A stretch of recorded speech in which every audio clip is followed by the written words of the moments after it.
What's going down, everybody? Welcome back to another CAD Pop Patreon Decktech. This week, Mono Black Golos. Let's hit it right now.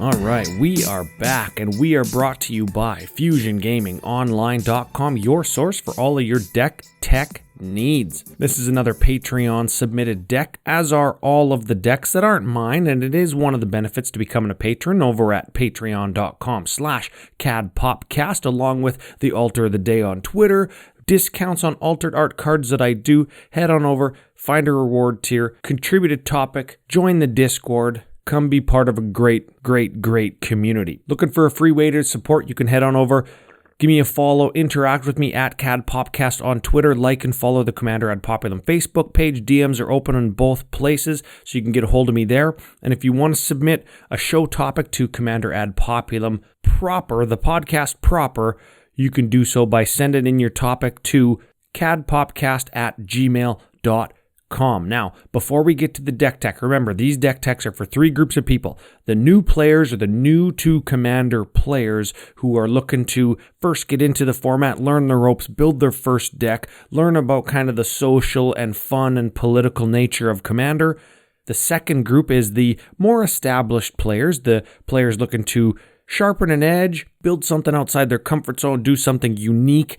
I think that this deck is going to appeal to those people. And then the third group is the long-time players, the nostalgic players, the players looking to build around a pet card, what have you. I think that this deck is going to appeal to those players too, because we're playing a lot of oldies but goodies.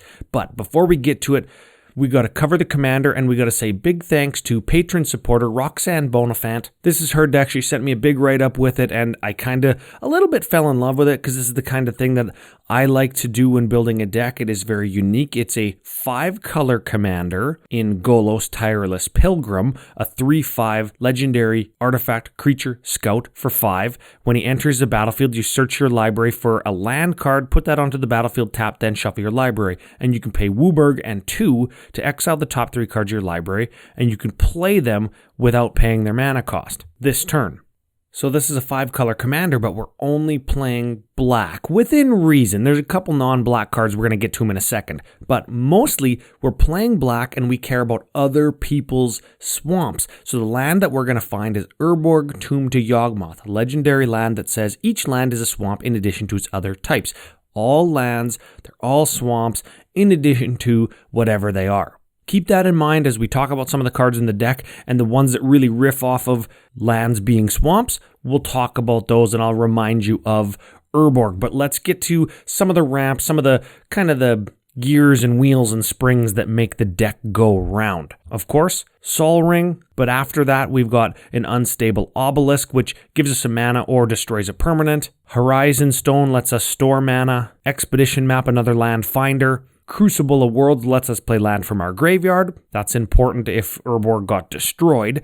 Commander Sphere, Crop Rotation. I'm going to count that one as a ramp spell because we are playing Cabal Coffers, and that's going to make us a ton of mana, and we can find a Cabal Coffers, put it onto the battlefield untapped with a Crop Rotation. We've got a Burnished Heart, and then finally we have a Bubbling Muck, which makes it so whenever a player taps a swamp for mana, it produces an additional black until end of turn. We've got a couple other mana doublers in our creature suite. We're going to cover those when we do all of the creatures at once, because that's when the nostalgia factor is going to hit for the long-time players that have been playing since way back in the day. Let's look at a couple more cards in the deck before we get to that, though. Some more of what kind of makes the deck hum. We've got a Defile, a Despark, an Utter End, Feed the Swarm, Mutilate. That's our removal suite. We've got some weird ones that like kind of twist which creatures who has and how big, and let's give those a read because we've got some weird ones. We've got a Profane Transfusion, and remember,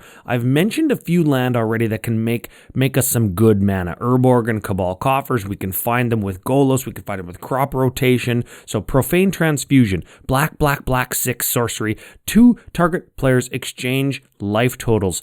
You create an XX colorless horror artifact creature token where X is the difference difference between those two life totals. So you could switch somebody from like 40 down to 2 if that discrepancy exists, and you could make a 38-38. That's pretty cool. And then we've got a right of consumption. Remember that 38-38 I was just talking about?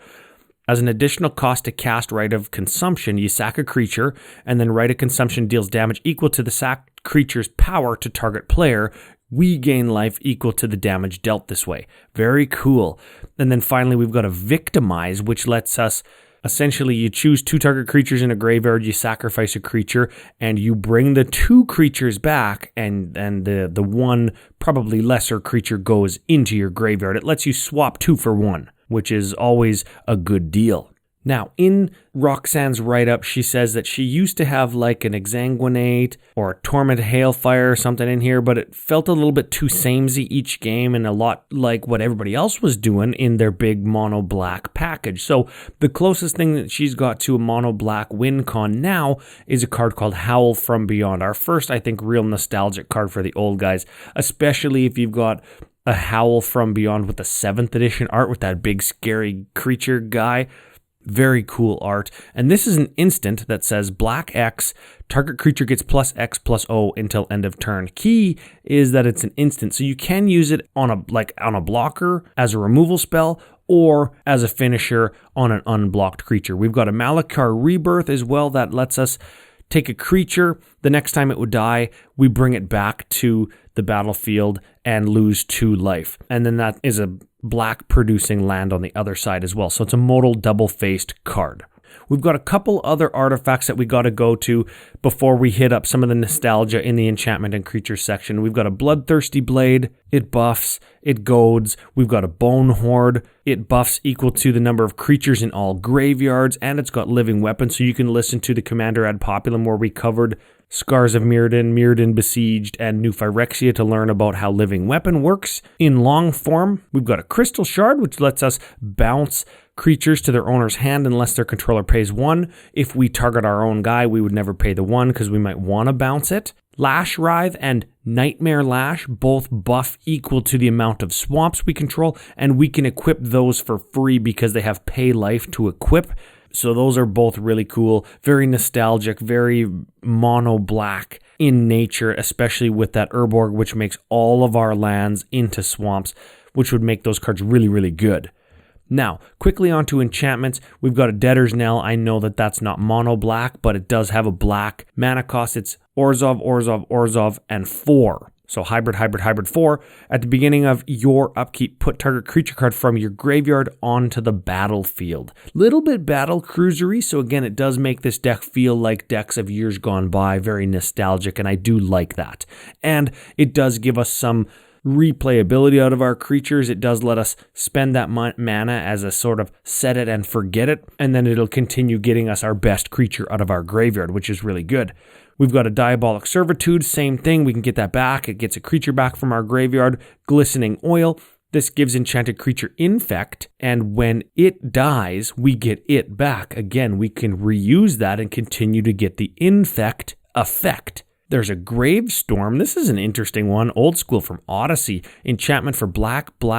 At the beginning of your upkeep, target opponent may exile a card from their graveyard. If that player doesn't, we draw a card. So this is kind of graveyard hate and or card draw, depending on where you're at in the game. And remember, you target the opponent, so you could target the opponent with an empty graveyard, and when they can't, we draw a card. We can sculpt that. Next old school one from Mirage is Roots of Life. This is one of the last non-black cards in the deck. This is green 1.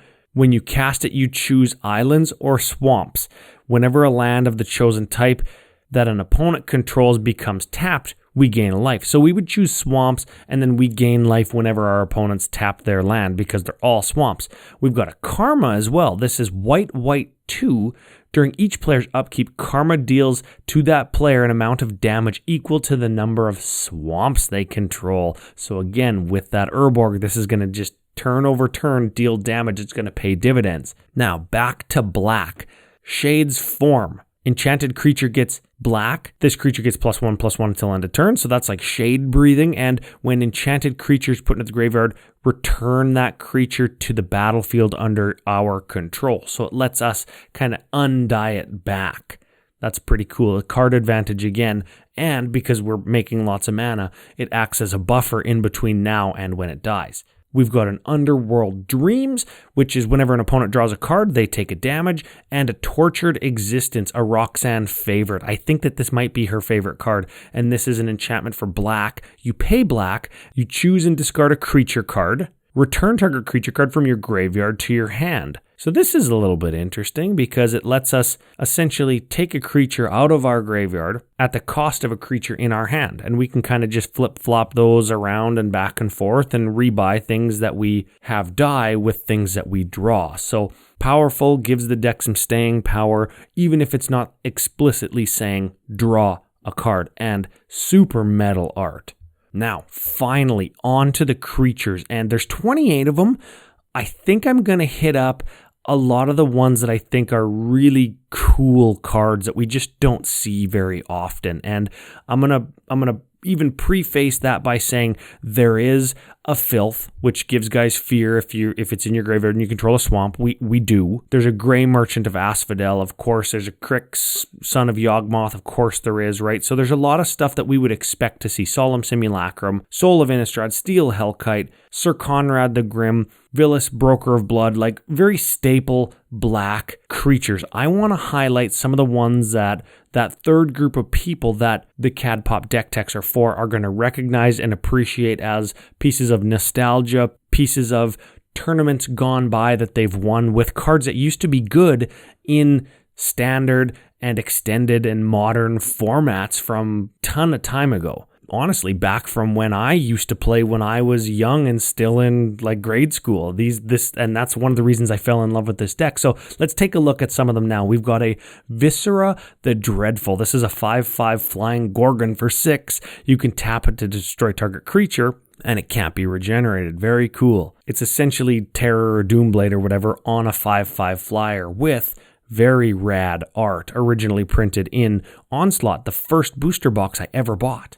To go right alongside that, we've got Avatar of Woe. You can tap it to destroy target creature, can't be regenerated. It's a 6/5 for 8, but if there's 10 or more creatures in all graveyards, it just costs black.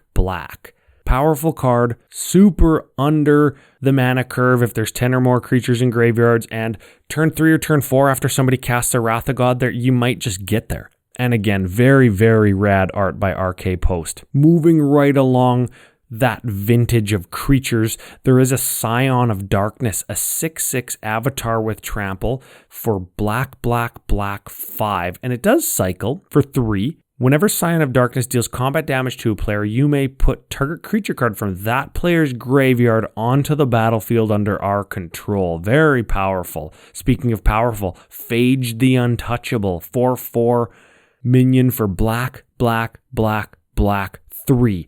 If she hits a creature, it dies. If she hits you, you die. If she comes onto the battlefield from anywhere other than our hand, we die. Very important to keep that in mind when you're casting something like a Diabolic Servitude, or when you're discarding something to get that Phage out of your graveyard back into your hand with Tortured Existence, so you don't lose.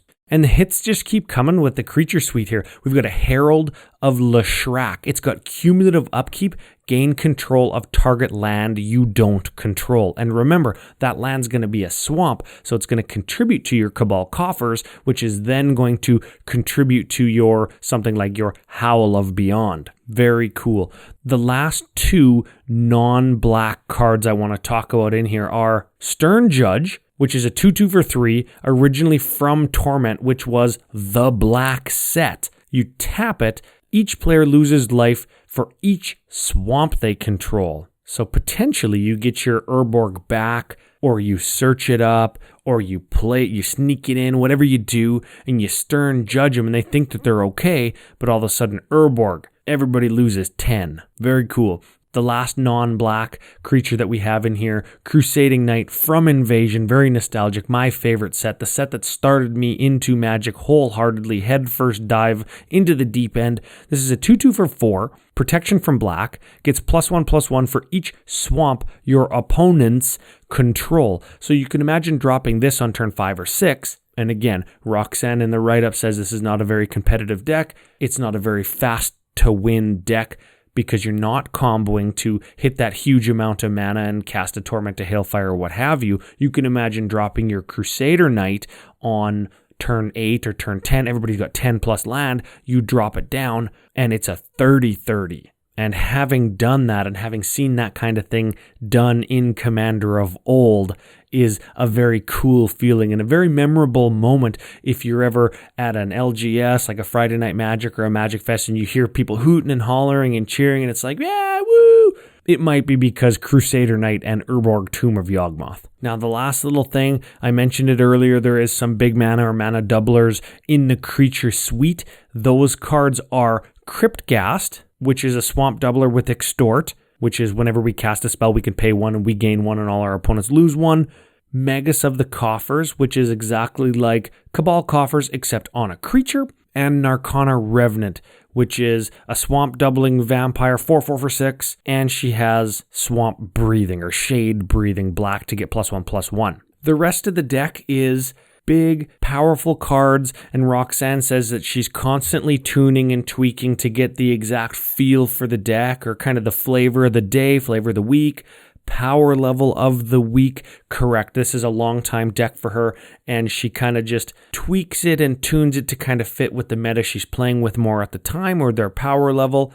And there's things like Abhorrent Overlord, Demon Lord Belzenlock, Necroplasm, Pontiff of Blight, which gives all your creatures Extort, and that plays more maybe into life gain, life drain. And all of these demons and all these big baddies, they have a whole ton of black pips in their mana cost. So there's a few cards that care about devotion, which makes the deck feel a little bit more mono black than it really is, even though I called it mono black Golos. So lots of good stuff there, constantly changing. I highly encourage you go to Archidect, follow the link, check out the list. It's super fun. There's a lot of really good land in there that, even though, again, I called it Mono Black Golos, there are all different kinds of lands and a bunch of utility lands, which I appreciate. Blast Zone, Cascading Cataracts, which is a Wooburg land, Dark Depths, which you can find with something like your Crop Rotation, Kessig Wolf Run to pump creatures, Petrified Field to get your Urborg back if it gets destroyed, Triomes to cycle if you've already got a lot of lands, Wasteland, and remember we are playing Crucible of Worlds, so we could Wasteland every turn if that was kind of the right play, late game, only one opponent left kind of thing. So lots of play just from the land section. There's 36 of them, plus the Malakar Rebirth, which is a land on the other side if we need that. And then finally, we've got a Nissa of Shadowed Boughs, which is the landfall Nissa from Zendikar Rising. You landfall, you put a loyalty counter on her, you +1 her to untap target land you control, and that would be when we untap our Cabal Coffers, of course. It makes it a creature, we don't care about that, we just want to get more mana out of it. And her -5 is, you may put a creature card with converted mana cost less than or equal to the number of lands you control onto the battlefield from your hand or your graveyard with 2 +1/+1 counters on it. Again, staying power, card advantage, even though it doesn't say draw a card. Then finally, we've got Vraska, Golgari Queen, a 4 loyalty, 4-drop Vraska with a +2 of sacrifice another permanent. If you do, gain a life and draw a card. -3 of destroy target non-land permanent with converted mana cost 3 or less, and a -9 of you get an emblem with whenever a creature you control deals combat damage to a player, that player loses the game. So right on point with Phage the Untouchable. They hit you, you lose the game. Very cool. Average converted mana cost of this deck, 4.16. So again, it is a casual deck. It's not going to be super speedy right out of the gate. It's not going to win early. It's looking to play the long, nostalgic Commander game like used to be played back in the day when Commander was first kind of coming into itself and becoming a popular format. It jams all the biggest baddies, all the most nostalgic things, which I appreciate. Very cool. And this whole deck can be yours for, I'm going to call it a modest, reasonable price in terms of what Commander decks could cost of $711 US. And a lot of that price is concentrated in the mana base with the Ancient Tombs and the Cabal Coffers at nearly $100 and the Wastelands. And just like the Triomes and the Shocklands, it is going to command a pretty healthy price tag, and you'd have to be pretty creative to get around that unless you wanted to go more with basics to shore up the Blood Moon back to basics game, but you might still want that Cabal Coffers, and that's just something that's going to cost money till it gets reprinted.